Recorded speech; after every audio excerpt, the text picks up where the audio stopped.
In June 2023, a former U.S. intelligence official named David Grusch testified under oath before Congress.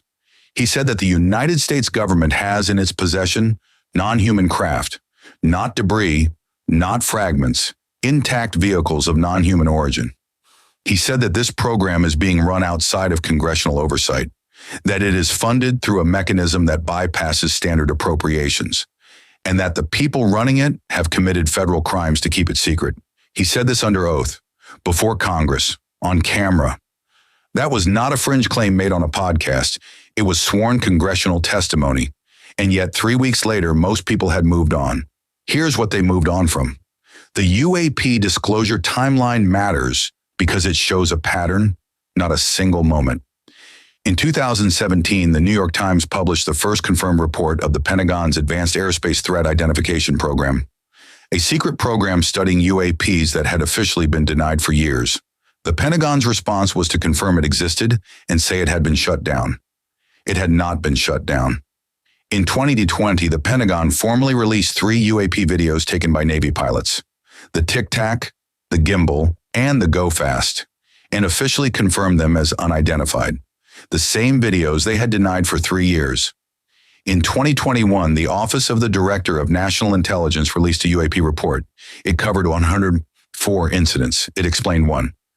In 2022, Congress passed the National Defense Authorization Act with a provision requiring the establishment of the All-Domain Anomaly Resolution Office, a permanent government body dedicated to UAP investigation.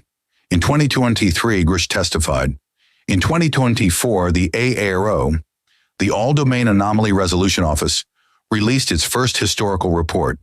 It acknowledged decades of UAP-related programs. It claimed to have found no evidence of non-human craft, but it also acknowledged that some of those programs had operated outside normal oversight channels, and it acknowledged that it had not been given access to all relevant files.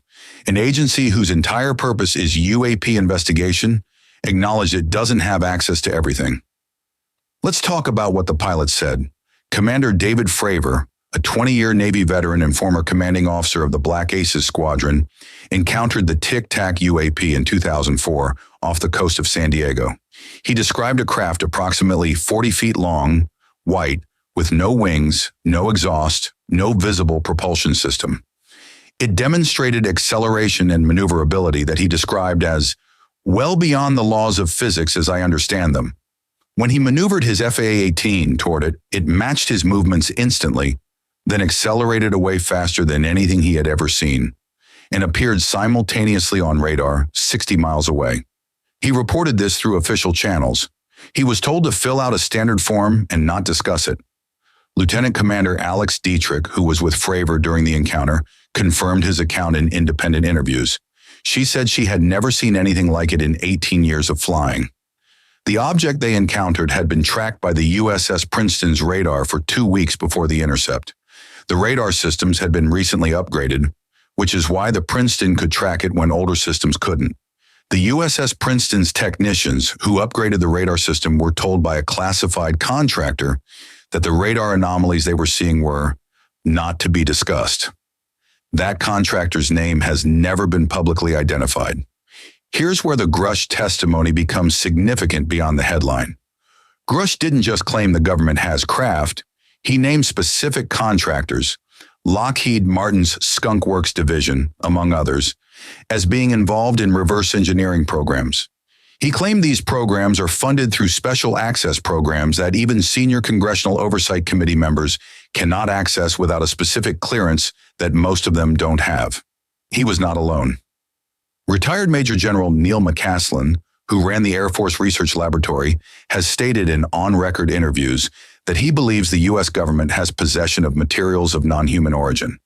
Jonathan Gray, a current intelligence community analyst, confirmed Grusch's account on record, stating, "The non-human intelligence phenomenon is real. We are not alone. These are not fringe figures. These are people with security clearances, with careers that would be destroyed by false claims, speaking on record." The Pentagon's response to all of this was to say AARO found no credible evidence.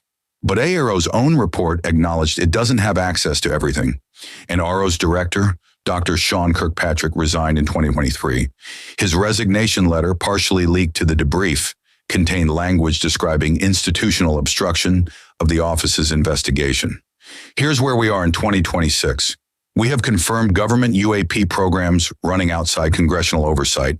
We have sworn testimony from multiple credentialed officials claiming non-human craft are in U.S. possession.